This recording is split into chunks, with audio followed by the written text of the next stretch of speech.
विठ्ठल विठ्ठल विठ्ठला पांडुरंग विठ्ठला, विठ्ठल विठ्ठल विठ्ठला पांडुरंग विठ्ठला, विठ्ठल विठ्ठल विठ्ठला पांडुरंग विठ्ठला,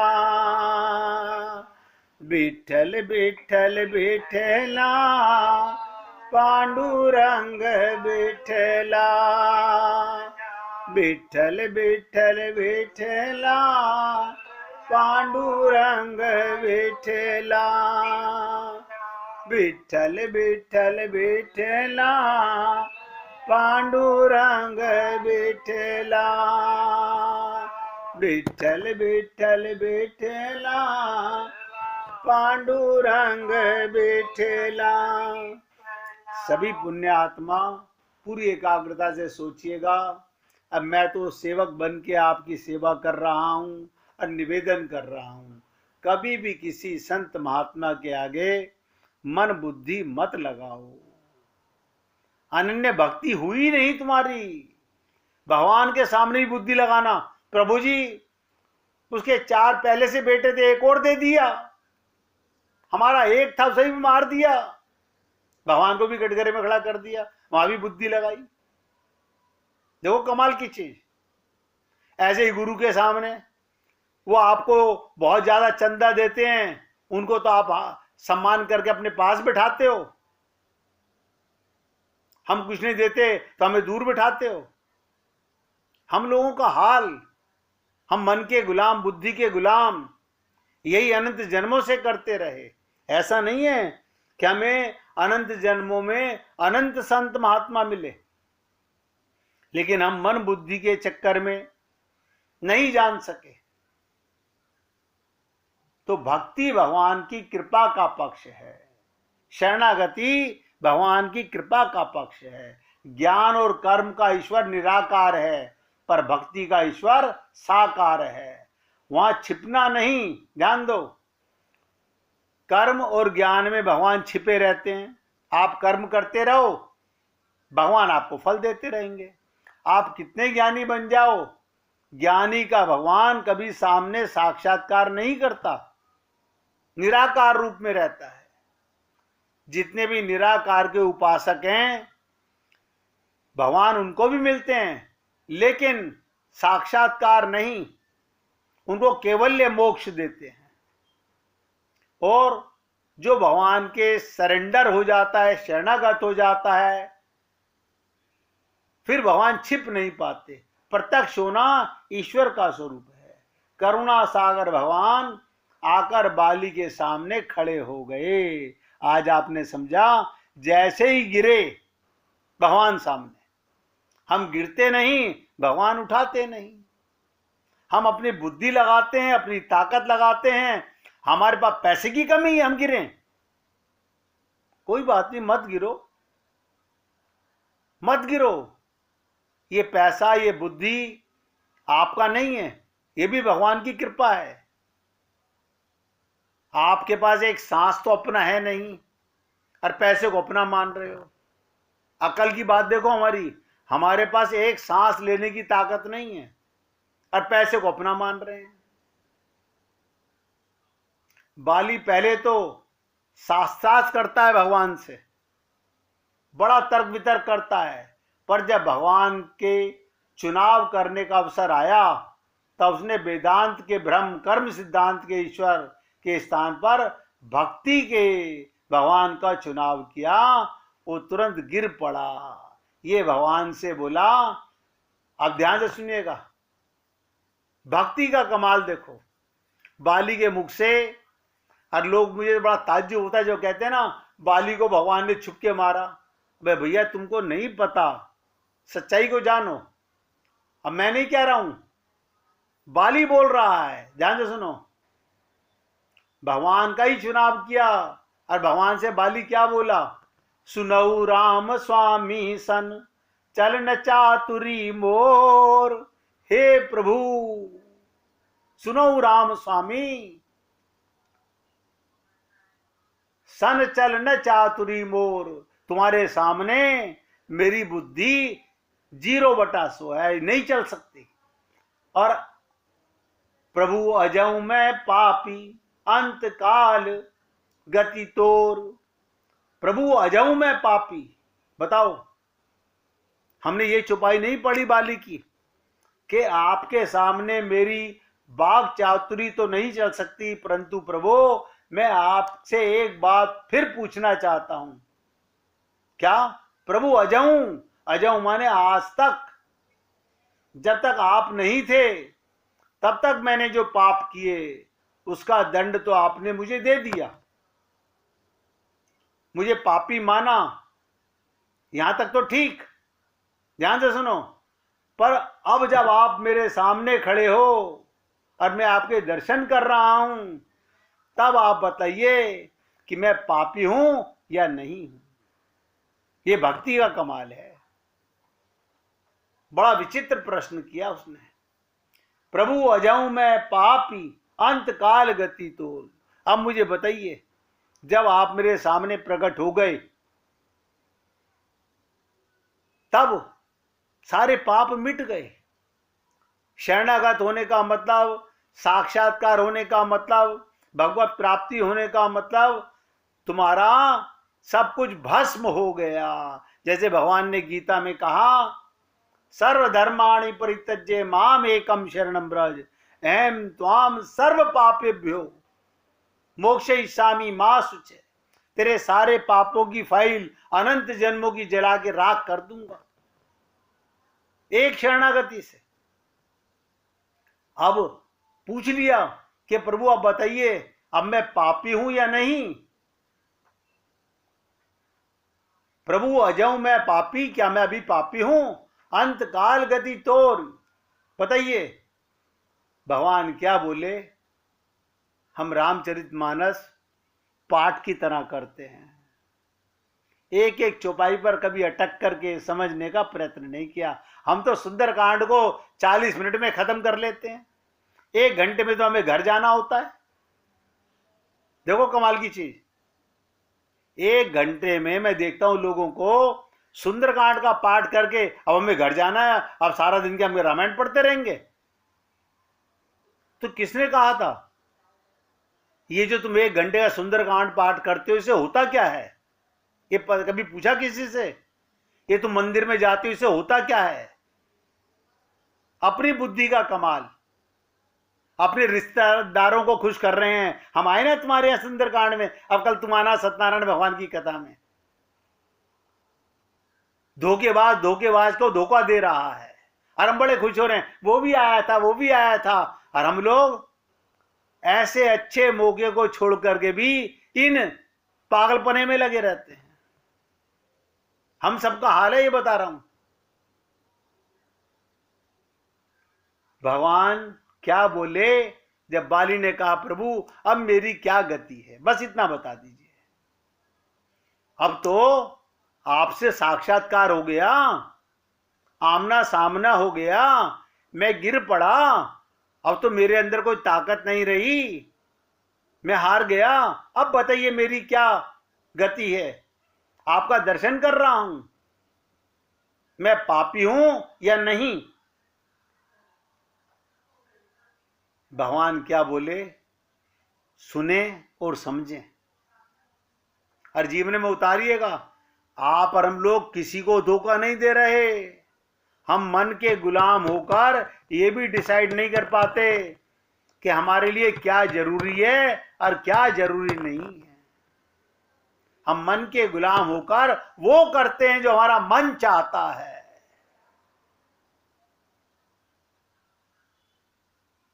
ये आप देख लीजिए, भगवान ने सबको मौका दिया भगवत प्राप्ति का। अपने लोक ले जाने के लिए आपने शपथ ली भगवान से मां के गर्भ में, भगवान ने आपको जीवन दिया, संत महात्माओं का संग दिया, और आपने क्या किया? पल पल में धोखा गुरु को भी और भगवान को भी। हम वही करेंगे जो हमारा मन कहेगा। तो क्या बोले भगवान जब बाली ने पूछा, सुनत रामति कोमल वाणी, बाली शीश पर सेव निज पानी। हा हा, कमाल है। सुनकर भगवान मुस्कुराए, सुनत रामति कोमल वाणी। अब जैसे ही जीव शरणागत होता है और कोमल वाणी में बोलता है, हृदय से बोलता है, मुस्कुराए, और बाली के सर पर भगवान ने बाली शीश पर सेव निज पानी, अपना हाथ रख दिया।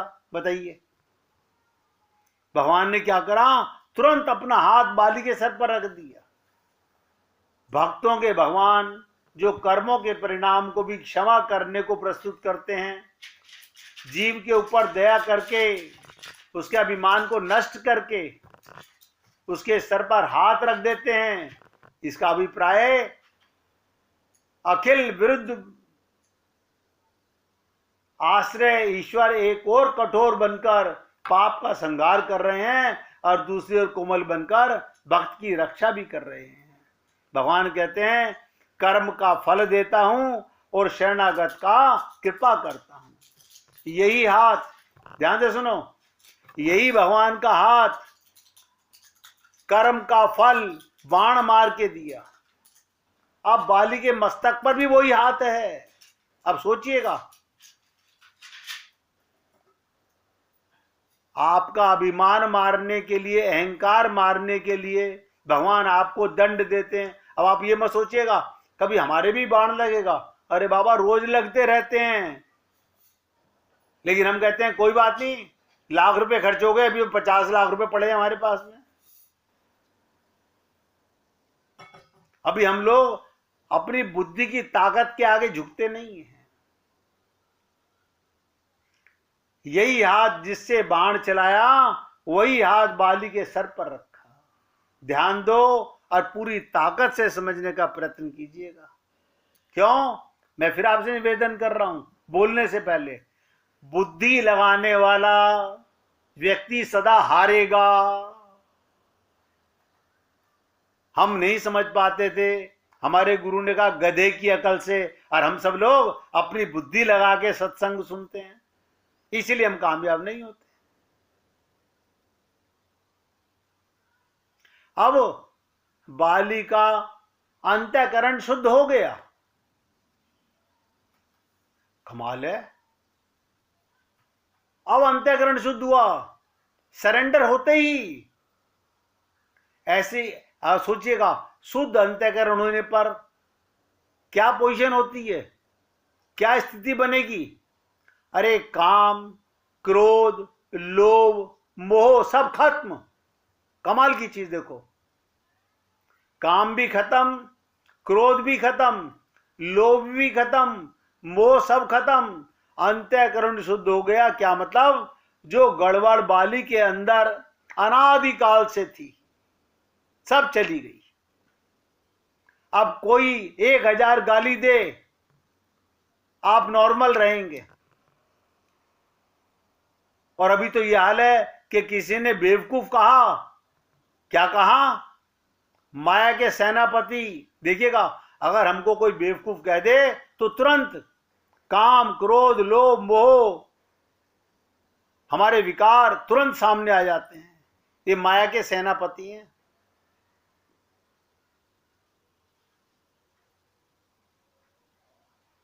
जब दिव्य हो जाएगा अंतःकरण, भगवान की एक पावर जिसे कहते हैं स्वरूप शक्ति, पर्सनल पावर है भगवान की है, जो गुरु की कृपा से मिलती है। लेकिन कब? जब निर्मल मन हो जाता है, जब काम, क्रोध, लोभ, मोह नहीं रहता, तब अंतःकरण दिव्य होता है, तब माया गई, अब अंतःकरण शुद्ध हो गया। तो बाली का क्या हुआ? भगवान का बाण लगते ही वो गिरा, असहाय होकर, निर्मल होकर। अब भगवान से पूछ रहा है, प्रभु अब बताइए, मैं पापी हूं या नहीं हूं? भगवान मुस्कुराए और हाथ रखा, और मैंने क्या कहा आपसे? जैसे भगवान ने बाली के सामने पहला प्रस्ताव यही रखा, अचल करो, तुम्हें जीवित कर दूं, बहुत विशेष बात है। अब आपसे पूछिएगा, भगवान आपके सामने आ जाएं और आपसे पूछें, तेरे को सुंदर बना दूं, तुझे अमर कर दूं, आप क्या चाहोगे? इस शरीर को रखना चाहोगे या भगवान के लोक जाना चाहोगे? यही मैंने आपको जब बताया था, भगवान ने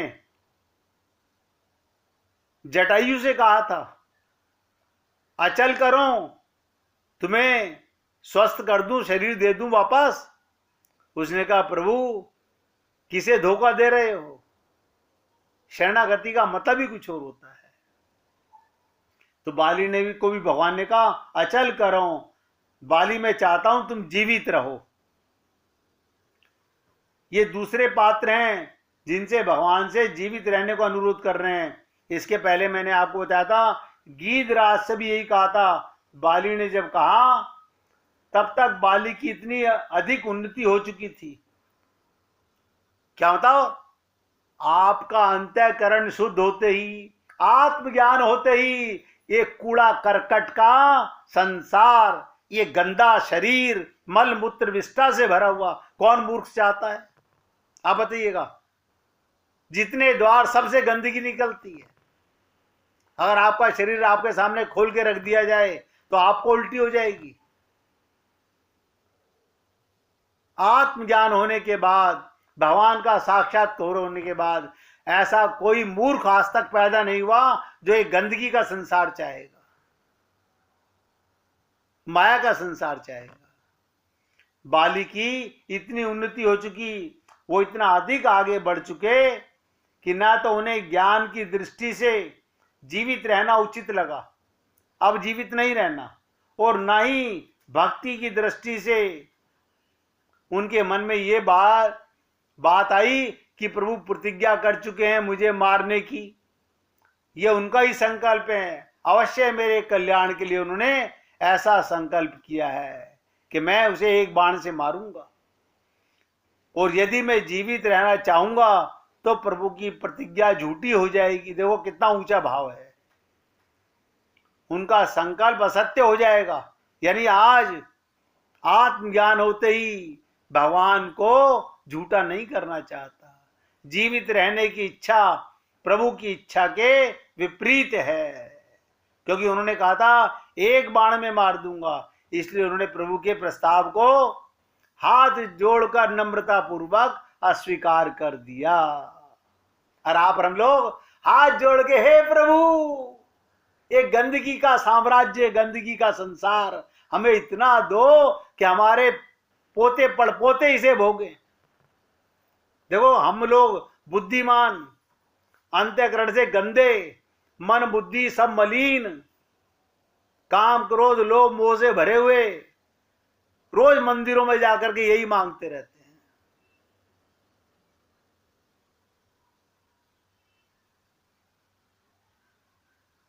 इसलिए उन्होंने प्रभु के प्रस्ताव को नम्रता पूर्वक अस्वीकार कर दिया। लेकिन इससे भी बड़ी बात ये हुई, बाली के जीवन में तत्व ज्ञान का उदय हो गया, आत्मज्ञान हो गया। अब आप बताइएगा, आप हम लोगों को भी आत्मज्ञान नहीं हुआ है? हो जाए, ये गंदा शरीर, ये मलमूत्र का खजाना संसार, माया का संसार चाहेंगे हम लोग? तत्व ज्ञान उदय हो गया। भगवान कहते हैं, बाली मैं तुम्हें नहीं, तुम्हारे अभिमान को मारना चाहता था, वो मर गया। अब मैं चाहता हूं तुम जीवित रहो, मैं तुम्हें जीवन प्रदान करने के लिए प्रस्तुत कर रहा हूं। बाली तुरंत बोले, हे प्रभु, क्या आप मुझ पर प्रसन्न नहीं है? अब आप सोचिएगा, अगर कभी भगवान आपसे पूछें तुम्हें क्या चाहिए, हम कभी नहीं कहेंगे भगवान से, क्या प्रभु आप मुझ पे अभी भी नाराज हैं जो मुझे ये गंदा शरीर देना चाहते हैं? अगर आप मुझ पर प्रसन्न होते तो ये कहते, तुम जीवित रहो। बाली की दृष्टि कितनी बदल गई। हमारा भाव सारा दिन काया काया माया माया बस। और ऐसी ममता, ऐसा मोह अंधकार में हम लोग जी रहे हैं। हम में से अगर किसी से भगवान पूछे, ध्यान सुनिएगा, कि क्या मैं तुम्हें अमर बना दूं? अभी तो योगी जी और मोदी जी अमर बना रहे हैं। किसी दिन आपके सामने अगर भगवान की कृपा हुई तो आपको बताऊंगा कि गंगा की कृपा क्या थी, यमुना की कृपा क्या थी, सरस्वती की कृपा क्या थी, कहां से प्रस्थान किया ब्रह्मा जी के कमंडल से, हरिद्वार का क्या मतलब, प्रयागराज का क्या मतलब, गंगा सागर का क्या मतलब, और अमरता किसे कहते हैं। अभी तो हमें मूर्ख लोग अमर बनाने में लगे हुए हैं और हम लोग भाव को नहीं समझ पा रहे। हम मन के गुलाम इस गहराई तक जाते ही नहीं। तो बाली की दृष्टि कितनी बदल चुकी।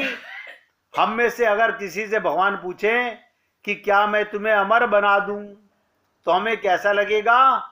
लोग तो गदगद हो जाएंगे, वाह महाराज, वाह प्रभु, कमाल कर दिया, बस महाराज इससे बढ़िया बात और क्या होगी। मुझे 16 साल का कर दो और ये वरदान दे दो, मैं कभी बूढ़ा ना हूं और कभी मरूं नहीं। अब आप बताइए, अगर आपको भगवान ये वरदान दे दें, आपके सामने बेटे पोते मरते चले जाएं और आप 16 साल के बने रहो, आपका जीवन नर्क हो गया। लेकिन हम लोग क्योंकि बुद्धि से पैदल हैं,